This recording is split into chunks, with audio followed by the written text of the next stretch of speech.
Chicago Public Schools has lost 87,000 students since 2009, but the district is collecting $2.5 billion more from state and local taxpayers than it did a decade ago. So what is your specific plan to enrich the educational experience of CPS students?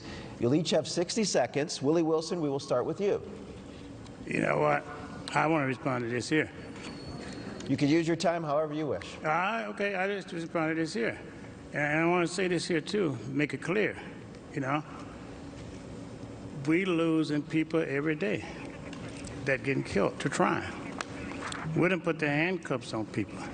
When I said a person to hunt down like a rabbit, if the person put themselves down there like animal, them kill people, well, they put themselves down there, all right? And if this particular mayor here ain't done nothing about it, people still continue to kill people. Nobody get caught, but she's still protecting it. She needs to get out of office, and she's going to be put out of office. This thing is serious. If somebody come and kill somebody in her family, then she would know how to feel. I want to look.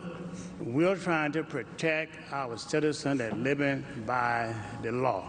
Whether it's black and brown, I don't care. We're not black and brown. We're black and brown, white and Asian. We're all Chicago. Okay, all right. Let's, Cam Buckner, Cam Buckner, 60 seconds. Our topic is education. Give us your specific plan to enrich the educational experience of CPS students. Yeah, well, first I'll say that my campaign is one of the only ones to have rolled out a standalone, specific, concrete education plan. And what we talk about in that plan is making sure we're doing the right things, right? Increasing funding so that we are putting dollars in our schools based on the need and not on the population, which I've done in Springfield. Being able to work with the new elected representative school board, which I helped fight for in Springfield, to make sure that we are doing the things that our young people need to have a successful school experience. I also talk about putting a social worker, a librarian, and a nurse in every single Chicago public school to make sure that our young people are able to benefit from that.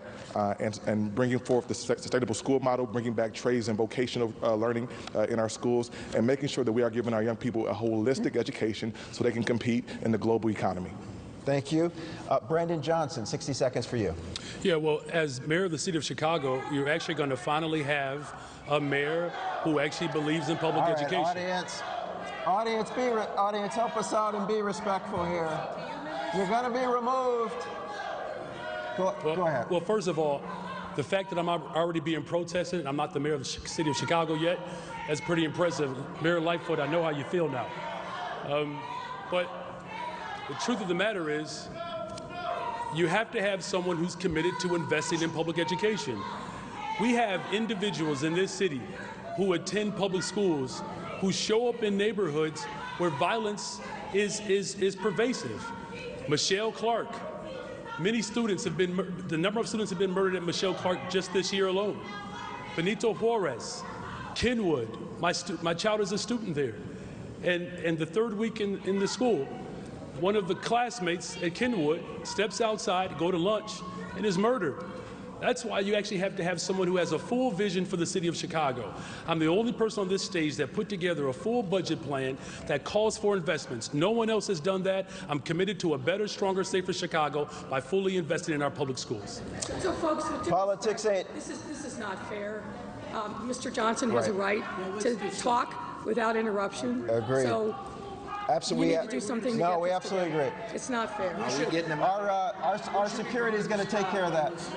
But let's. Our security is going to take care of that. But so thank you. Politics ain't beanbag. We appreciate you all running and of course serving. Jesus Chuy Garcia, 60 seconds. Education. How are you going to enrich the experience for CPS students? The loss of population in Chicago is expressed in the exodus of students from our school system.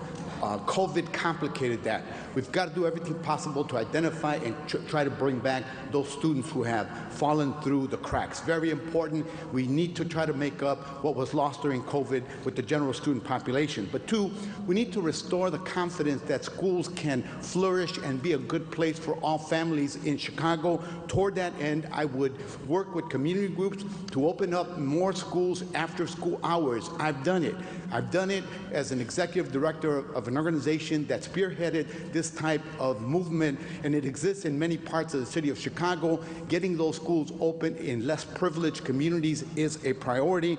We need to increase the funding for schools as well. We need to convince people that we can have good public education for children everywhere in Chicago. Thank you. Mayor Lightfoot, your plan, 60 seconds. Well, first of all, we need our fair share of funding from Springfield. That's number one. We need to make sure that we fulfill our contractual obligations with this teachers union and the other unions, which we are doing and on track.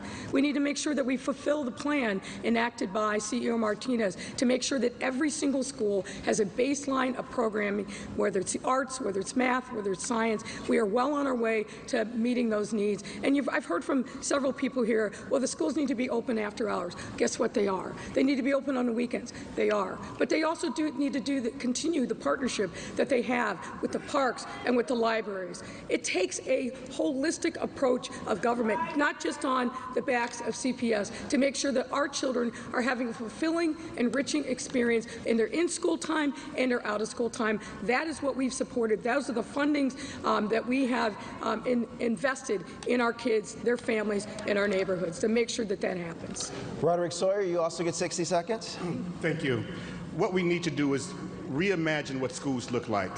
When we have a school like Frederick Douglass School that's less than 5% populated and 0% proficiency in key subjects, we have to reimagine that. When we're spending more than most people spend on graduate school for each one of these students here, we have to do better. We have to be focused on putting all available resources towards educating our children. That includes eliminating all the bloat that may be at CPS, if there is any. We're going to look at it very thoroughly. If there's bloat there, we'll get rid of it. We want to make sure that even though I do support the moratorium on closings up until 2025, we need to start looking at what new schools look like. Schools that have all the appropriate things in there, librarians, extracurriculars, all the things that we expect our children to have, and additionally social and emotional support. Schools in certain areas, in addition to trying to compete academically, they have to be in a school to be clean, to worry about whether they're going to get there safely, if they're going to get shot or not. We have to worry about all these things for education to succeed. All right, Paul Vallis, 60 seconds. Well, first of all, as someone who put so many magnet programs in the neighborhood schools and expanded the school day, kept the campuses open, and to such an extent that we actually had 125,000 more students than we have today. We also built 78 schools and never had to close a single school. The bottom line is I would apply the things that we did then now. And basically it was this: force the money down to the local schools. Right now only about 60% of the dollars actually find its way to the local schools in classroom instruction. They're spending $30,000 a kid. Open the campuses through the dinner hour, on weekends, over the holidays. I'm sorry, not all the campuses are open, and invite the community-based organizations to bring their programs in.